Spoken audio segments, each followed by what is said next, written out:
Man and girl go out to drive under moonlight. They stop at a side of road. He turned to his girl and say, "Baby, I love you very much." "What is it, honey?" "Our car is broken down. I think the engine is broken. I'll walk and get some more fuel." "Okay, I'll stay here and look after our stereo. There have been news report of stairs being stolen." "Good idea. Keep the doors locked no matter what. I love you, sweaty." So the guy left to get full for the car. After 2 hours, the girls say, "Where is my baby? He was supposed to be back by now." Then the girl hear a scratching sound and voice say, "Let me in." The girl doesn't do it, and then after a while, she goes to sleep. The next morning, she wakes up and finds her boyfriend still not there. She gets out to check, and man door hand hook car door. Well, if I ever felt inadequate with my writing, I feel great now. Oh my god. The horror in that story is the writing. It really is, you know? It, like, here, Here. It reads like the, Am I Pregnant video? It reads like that. Yeah. That is one of the most famous Reddit stories ever to exist. It's just kind of known as, like, hook hand car door. Yeah, I recognized it at the very end. I've also, like, the second you started reading, it was just like, this is, like, the Pregnant thing popped into my head, but it was also like, does Bruno Mars is gay? Also just Similar vibes. exact same vibe. I'm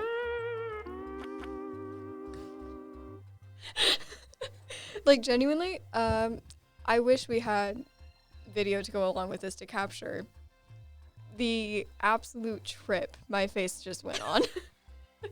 Seeing it while I was reading that was kind of just like, I was trying so hard not to laugh. But welcome to the Spooky Podcast. I'm Red. This is my good friend Kai. You can say hi. Hi. And we're going to do some scary, spooky things for a very seasonally appropriate, scary, spooky podcast. Are you excited? I'm very excited. It's like 8 o'clock at night. Yeah, it's pretty dark outside right now. Dark outside in an old building. Yeah, this building is definitely haunted. Is it? I think so, because even just as I was walking out there to go ask a question, I swear to God, I saw something out of the corner of my eye, and I turn and look. No one's there. It's all the tech equipment, honestly. You think? Tech's haunted. Yeah, no, I would definitely believe that this building is haunted if we ever, like, went and tested it, because, like, the storage room and the new podcast room, they're spooky, man. They're spooky. Very spooky. Yeah, here's the plan. We're going to read some spooky or funny stories, share some funny stories, and just talk about scary stuff. Is this building haunted? Yeah. Is this building haunted? Lots of buildings on campus have rumors of being haunted. Honestly, the scariest part about it to me right now isn't even, like, the potential ghosts or things in this building. It's the fact that the parking lot is so full of people, overflow from the Rusty Needle. Yeah, most of the cars in the parking lot right now are, in fact, people at a bar. Lockman, also another really haunted building. Also haunted. Building 12, which is where we are, Lockman and Stringer are the supposedly haunted buildings on campus. Being alone in any room in Stringer, there's this, like, weight. It just sits on you. Yes. Like, I would drop my instrument off every morning because I didn't want to carry it with me. And, like, building was so creepy when you're walking in there by yourself. And it's just like, I'm not alone. Mm-hmm.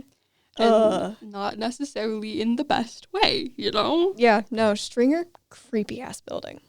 Let's start with a spooky story. Do you have any particular spooky stories? Oh. I was going to read one off of Reddit, maybe, the r/no sleep. We can also talk about Little Boy Blue. That'll be for later, I think, but that one is really creepy because if you've ever, we'll just talk about it now. Why not? Yeah. If you've ever driven down, like, Kent Road here in town and you drive out far enough, you come up to this, like, area where all of the light just kind of cuts out completely. And it's horrifying because it literally is like someone has taken a large bowl and put you under it like you're a bug. But when you drive down there and you get into this like dark area, because I've seen it like a few times. I've lived here my whole life, so I've seen it like a few times. But so many people have experienced this that it's weird. You see like these orbs of light, and then you kind of see it looks like a little boy. But when that happens, you kind of like turn around and you go to look at it, and then it either turns back into an orb of light and floats off, or something that's happened to me like a handful of times is that we'll go out there, we'll park, we'll wait, we'll see the orb or whatever, or like the kind of figure. It does sort of look like a little boy. It's very unsettling actually, because it's just like a bright glowing like silhouette in the middle of this like absolute pitch black. Like you can barely even see the trees on the side of the road. But then the weird thing is that if another car comes up, you don't see them until they're like right up on you. Yeah. That should be impossible. Like headlights and everything. Yeah. It literally feels like you don't see them until they're literally like right behind you, about to like almost like bump into your car even. Wild. So it's just this like pitch black void that lots of people have reported seeing a little boy running around out there and these blue orbs of light. And apparently there was like a little boy or two little boys. There's kind of a lot of stories surrounding it that were like abused and killed in that area, which explains like, oh, little ghost boy. But why does it get so dark over there? Haunted shit gets weird. I don't know what to tell you. No, the orbs almost sound like Will-o'-the-Wisps, like that kind of like they're trying to lead you to idea. It, maybe. Yeah. Those usually aren't benevolent, but do you think if a little boy did get killed there, he wants like revenge, maybe? I wouldn't blame him, to be honest. But rule number 1 of dealing with haunted shit: don't be the white person in a horror movie. Yeah. Don't be the white person in the horror movie who's like, oh, scary, let me go take a closer look, and then you jaunt on over and then you get killed. Let me ask if somebody's there. Let me go investigate. No. Don't investigate. Don't, little white girl. Don't, little white girl. Oh my god. Looking on Reddit, of course, because that's where I find all the weirdest stories. There is an r//Hutchinson. Really? And the number one topic right now is abandoned houses or spooky themes. I mean, I would hope so. Yeah, there are a lot of old abandoned buildings in Hutch. Hutch is a much older town than I thought it was when I first moved here. I'm not going to lie to you. Like, it doesn't seem as old as it actually is until you're like driving down Main Street and you're seeing like this really old architecture. And Main Street, let me tell you, fucking haunted. That's where the most haunted shit is. Yeah. We lived in that apartment on Main Street for 2 years above the bookstore. And that area that we lived in is supposedly one of the most like haunted strips in all of like the area. Oh, wild. Because there's so many old abandoned buildings. And when I briefly worked at like the State Beauty Supply, I got to go up into some of the old abandoned buildings up there. Oh, that's cool. Because those used to be, I would assume they used to be like homes. Well, some of them were homes, but some of them were like warehouses and work areas. The biggest one that's kind of notorious for being really haunted, to the point that the owners of the building that the State Beauty is in refuse to touch the upper levels. But one time they paid for a medium to come out and actually scope out and try to figure out why it was so unsettling up there. And the medium supposedly said that there was like a very strong dark presence up there. She didn't outright say like a demon or anything. But when most of them won't. When you go upstairs, it's an old abandoned men's warehouse, like an old-fashioned one. You can go up there and find the old paper receipts from like the 1920s. Oh, that's cool. It's really cool, and there's 2 levels to it. So the first level is kind of like the actual warehouse where they kept the clothes. So it's a little dirty and dingy, but it's not the worst ever. It is unsettling to be in there, but like you can stand it if you're not too skeptical. You know what I mean? When you go upstairs to the second level, that's where shit gets weird, because things will bang. Like, it's completely quiet. And when you walk up there, things will start, like, clattering. Things will start banging around. It sounds like there's something throwing stuff. There's no one up there. Like, there's nothing up there. But there's a corner in the upper floor of the warehouse area that has this, like, it's like a pile of, like, old abandoned cloth or something. But the corner it's sitting in, it's another one of those weird situations where the light around that corner completely warps. And, like, you can't walk over there. I don't know how else to describe it, but, like, I tried to get closer. I was not alone when I did this. I was in a group, because it was me and the other person who, she was managing the State Beauty at the time. And we had, like, gotten permission from the owner to go up there and everything. So I was just curious, you know, me and my little spooky. I love spooky shit. But we were walking over there, and she immediately, as soon as we got to the second floor, was like, I'm going to stand right here and watch, but just, like, try to walk over there. And I really did, but it was very unsettling. And I, like, couldn't, like, you know, that fear response you get? Yeah, it's like the response that your brain has, like, when you have your hand over a hot stove. It's like, this is dangerous, and I can't force myself to do this. Yeah.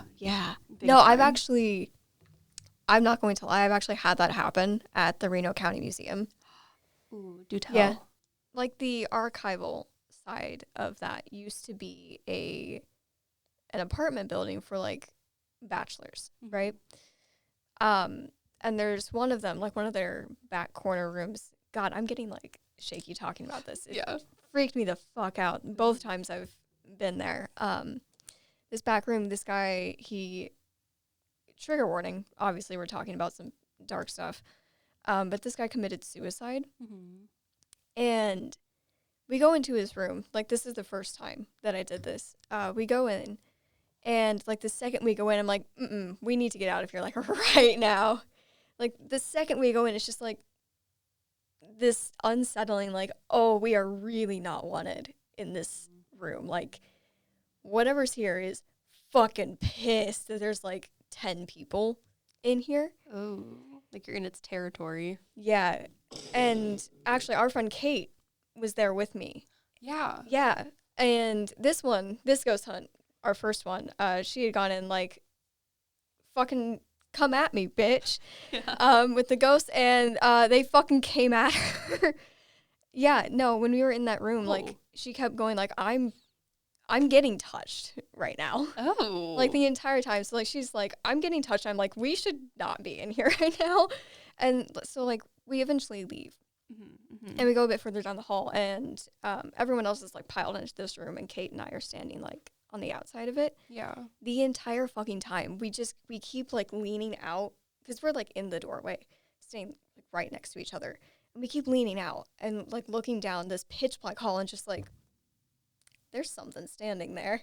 Oh, the worst. It's like, we are being watched right now. There is something standing here.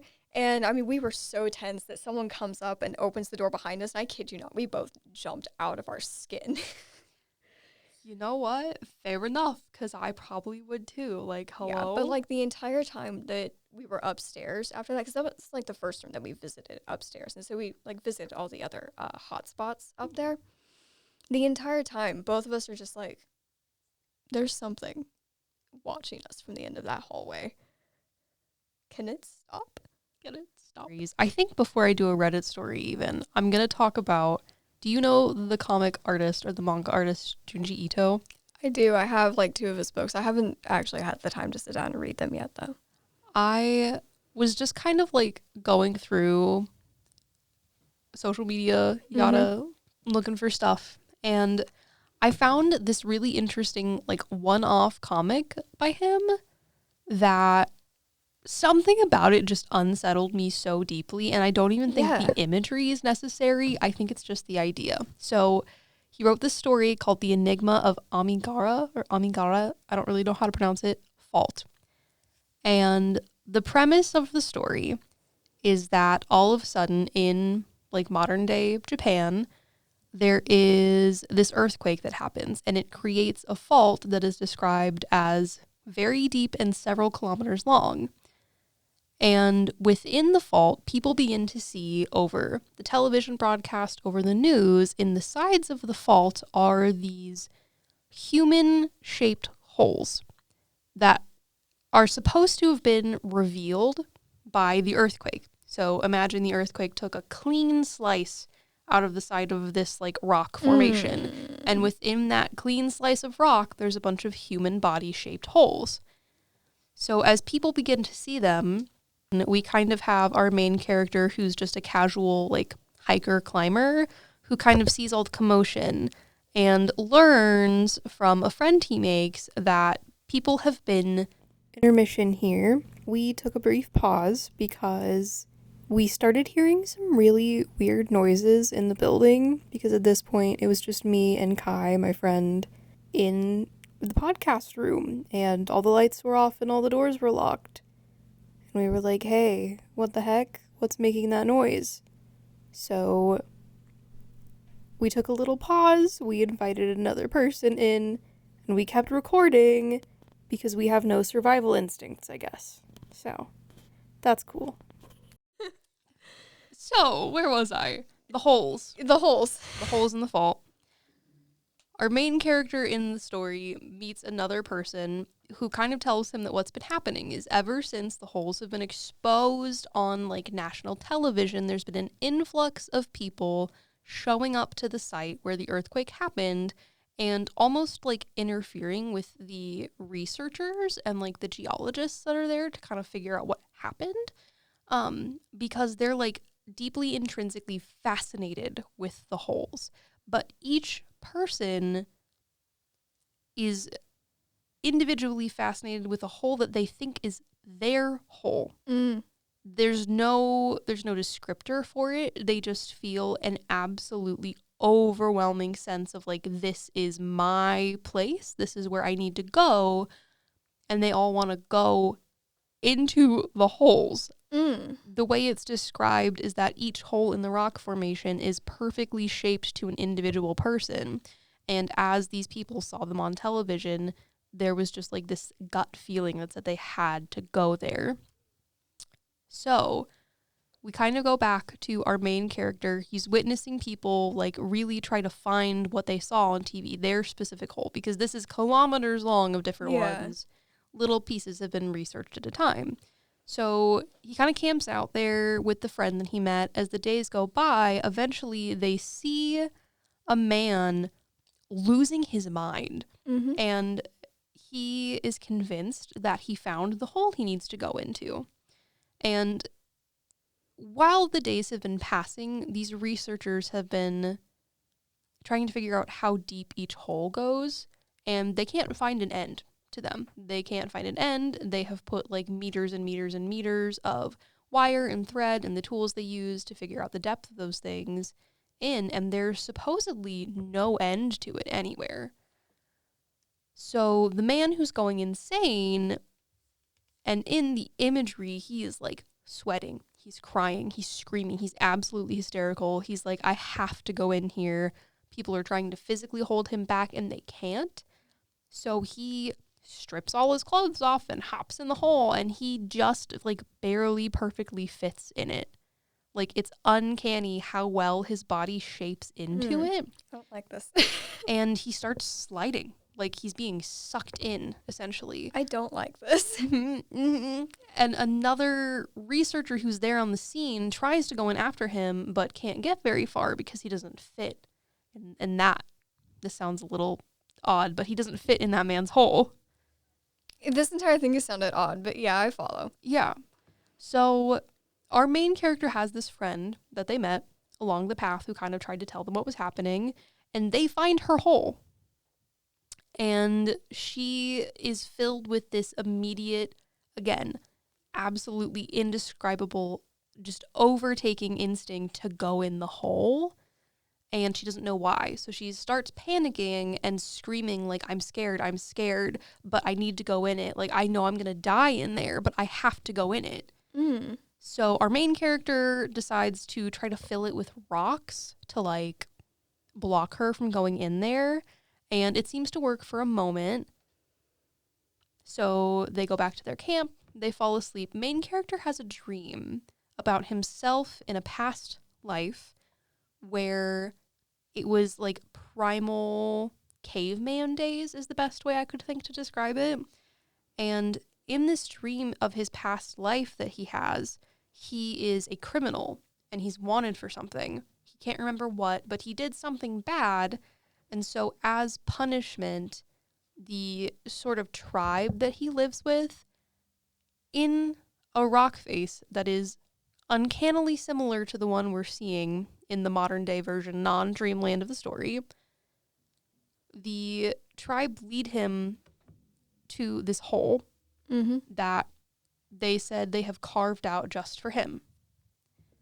So in his dream, he goes into the hole, and trigger warning for the next one. Again, we're talking about spooky stuff, so it's kind of a given, but he goes into the hole in his dream, this version of him, and he is being stretched. Like, he's falling further and further and further. And at first, the outline is like a perfect match to him entirely. Like, oh, no. Down no, to no, the no, no. tips of his fingers. No. I think I know where this is going. I don't like that at all. Yeah. Man gets stretched out like a piece of Play-Doh because what he discovers in his dream is that the hole gets like more narrow and more narrow, like a Play-Doh pusher. Yeah. Play-Doh pusher for people. That's what this story is. Oh, God. That actually reminds me so much of a Magnus Archives episode, which, for those of you who don't know, is a horror podcast. It's very well done, but, like, some of those episodes are deeply unsettling. And what I'm thinking of is called Lost Sean's Cave. It's very early on in season 1. Deeply unsettling. I no longer like going into caves, specifically, I think, because that episode was just so deeply unsettling, like, to listen to. How very dare. Yeah, no, deeply unsettling. Highly recommend that podcast, though. Very well done. Incredible acting, incredible sound design. Deeply unsettling. Do pay attention to any trigger warnings. Oh my God. Yeah. Also, highly recommend finishing out the story to see how it ends, because somehow... I'm not going to, I don't think. That's... Somehow the ending is even more disturbing than you would think. That's Junji Ito for you, though. Yep. Deeply disturbing. Do you have any other spooky stories you want to share? Ooh. I don't know. I'm not gonna lie. The Spooky Man was, like, the main one, because that one is, like, the experience from the 2 ghost hunts I've done that, like, really stick out in my mind, because I felt like, again, the next year we went there, I was just like, I didn't even go in the room the second time. I was just like, not doing that. Not doing that. Not pissing him off. Yeah. This is all at the Reno County Museum, and they have, like, an outer, like, small, really old building. And they're the radios that, like, ghost hunters will use that just should normally just sound like static. But occasionally, like, words will come through, and supposedly that's supposed to be, like, ghosts, like, using the radio stations and static to communicate. And, like, okay, whatever. But, like, when it's specifically targeted at one of the people that you are ghost hunting with, like, down to it is her name coming through repeatedly, you're like, oh, okay. Hate that. Like, literally, we're asking about, like, and we also have what's called a REM pod, which measures, like, EMF and stuff that's going off near it. So, like, if we were to have one, like, right here, and I put my hand above it, it'd be going off, and then I'd take it off and I mean, we have enough electronics around, it wouldn't work like that, but that's the idea for those of you who aren't horribly into ghost hunting shows, like I am. Felt that. Yeah, it's a problem. We had one of those that was also set up like near the spirit box, and so like it was one of those like any time that we're asking like questions, we're also asking for like not just the vocal response, but like also stuff with the REM pod, which by the way, the rest of us are on the other side of the room from, so there's literally no way it can go off. Because like you're far away from it. We're far away from it. There's nothing that should be setting it off, and we're getting like very direct responses, like from that and from the spirit box. It's just like, I don't like that. And I wasn't the one that was being targeted with that whole, like her name ordeal coming out and everything. Because like, I kid you not, the poor woman was like freaking the fuck out, which like, that's fair. That's fair. I would be too. I think most of us had kind of lost our cool in that room because it was just like, that's terrifying. Scary. Oh my God. Yeah. No, that was one of those where like even like the professional ghost hunters that were in there were just like that's really deeply unsettling, and we need to set some ground rules and boundaries with this thing yesterday.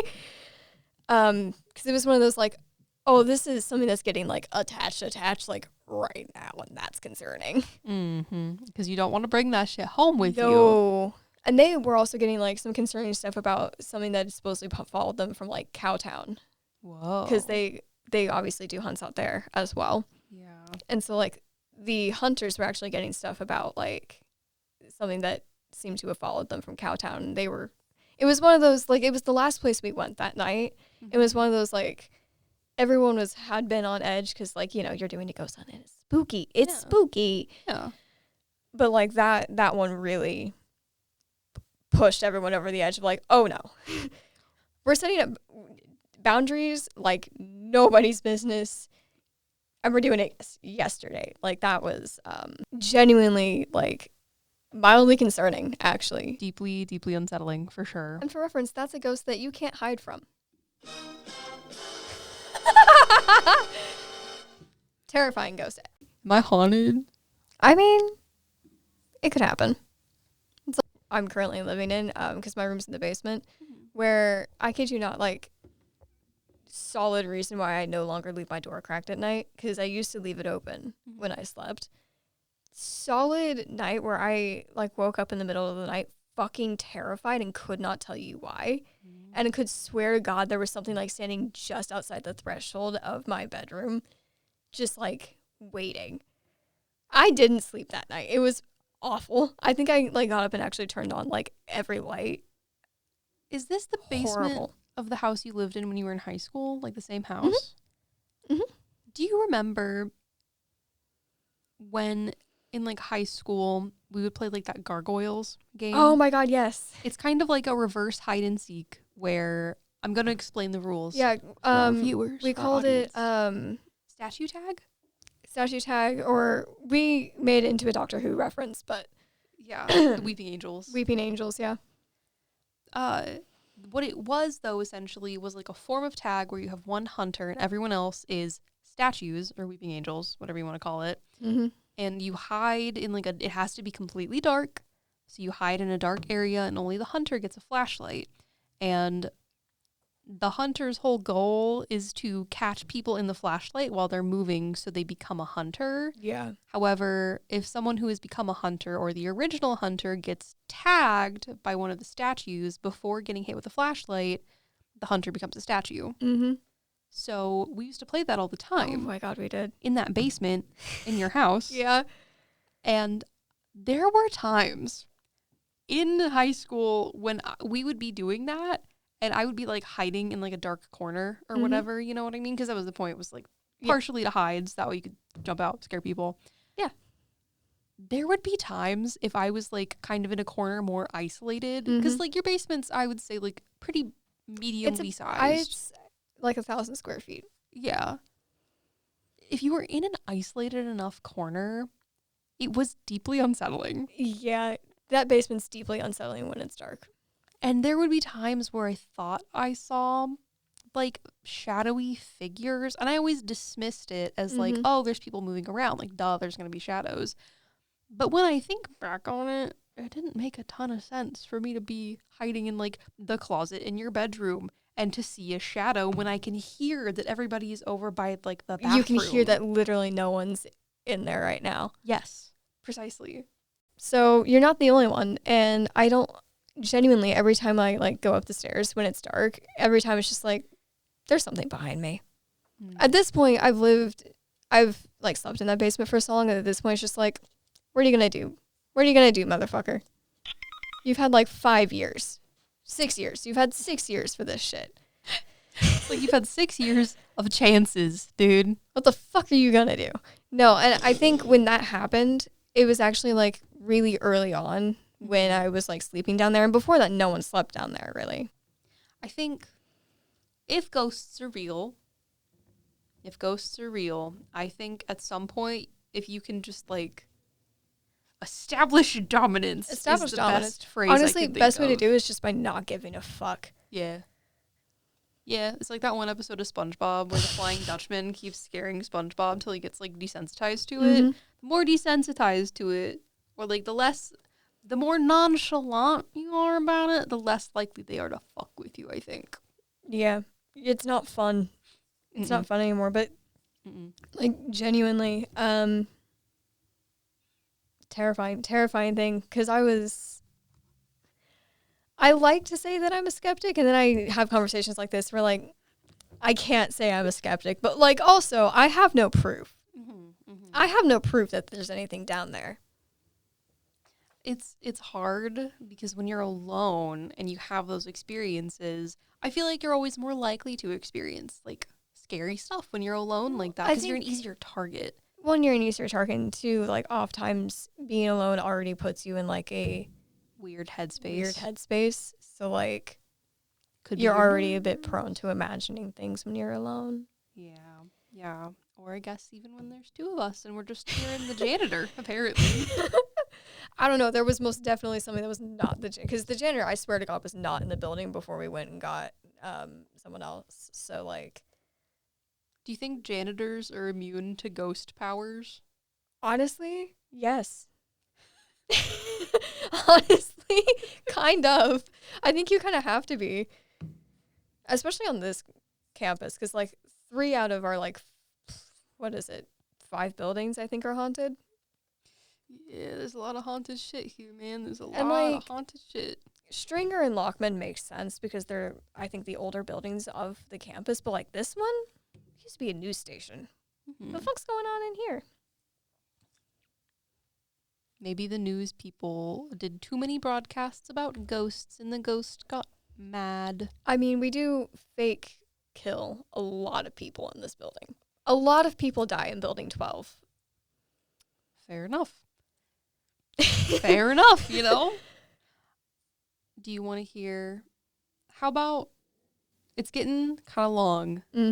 So to wrap up, I think I'm going to try to make you laugh with some bad 2-sentence horror stories. Oh my God. I wish I could remember one. There's one about, like, Pinocchio and the Blue Fairy that's fucking hilarious.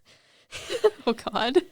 The Blue Fairy's asking, like, you are what you eat, and Pinocchio, like, slightly turns his eyes to the elementary school, and this is a Tumblr post, so, like, one of the reblogs was like, OP, do you take constructive criticism? And the OP goes, sure, tell me how I could have improved my 2-sentence horror story, and it makes me laugh every time. The sass, I love it. Tell me how. Some 2-sentence horror stories I've read have actually been a little scary. But then like 90% of them... 90% of them just don't have it. They're the knife guy story. Yeah. Do you know the knife guy story? Probably. It's one of those I've probably seen it and just don't remember. The knife guy story is... And you can't laugh, okay? Oh, we're doing this. No laughing. Finally, I'm all alone, I said to myself as I sat in my bedroom at midnight. No, you're not, said knife guy. My question is he a guy holding a knife, or is it a knife the size of a guy that can talk? That's a great question. important question. I would even venture to say. The imagery on the Reddit post is just like a normal dude sitting, and behind him his window is slightly ajar and there's a curtain that's like 90% covering an odd creature with knives for hands. Oh, it's Needles from Magnus Protocol. It's fine. Something like that. It's fine. It's just in the image, the second image, there's two images. First one, hiding all but his feet.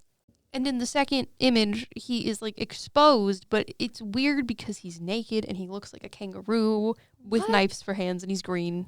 See, I think just to be funny, I would have used stills from like Halloween or Scream. Scream stills would have been. That would have been funny. Yeah. All right, let's do some 2-sentence horror stories. And if you have any good ones, feel free to... I shared my good one, I'm not gonna lie. That's fair. It was a very good one. I'm kind of still freaked out just thinking about it. So, first go. My dad told me a flashlight could kill any monster. I'm being raised by an idiot. That's not a horror story, that's just a fact. Yeah.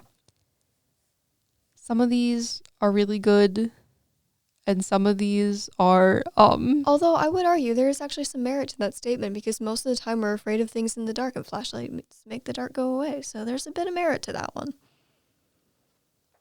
Some philosophy. It's hitting the podcast. I love it. I'm not a philosophy major.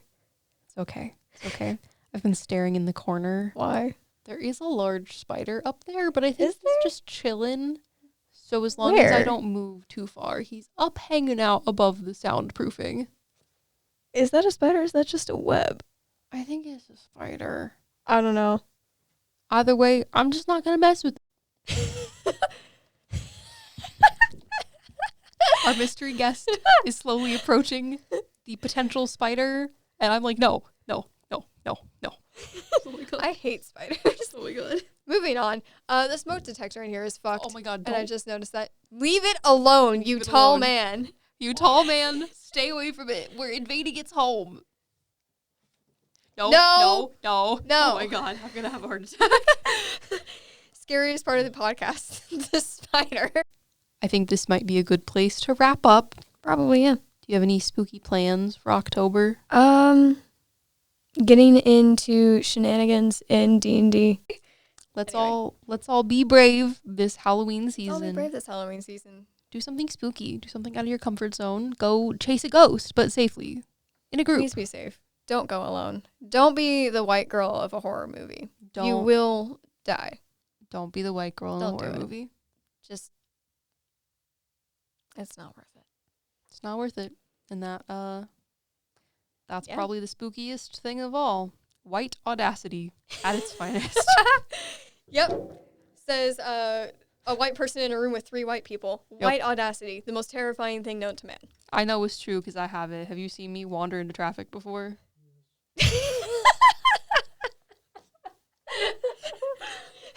I've seen you do other things, so you know. Yeah, you know someone for 8 years and you watch them do a lot of stupid shit. Yeah. I have a lot of videos of us doing stupid shit. Yeah, I think a lot of those like photos and videos are unironically in a folder on my phone labeled blackmail. Kai, lovingly, I think you are the scariest person I know. Oh God. Well, yeah. On that note, that is the end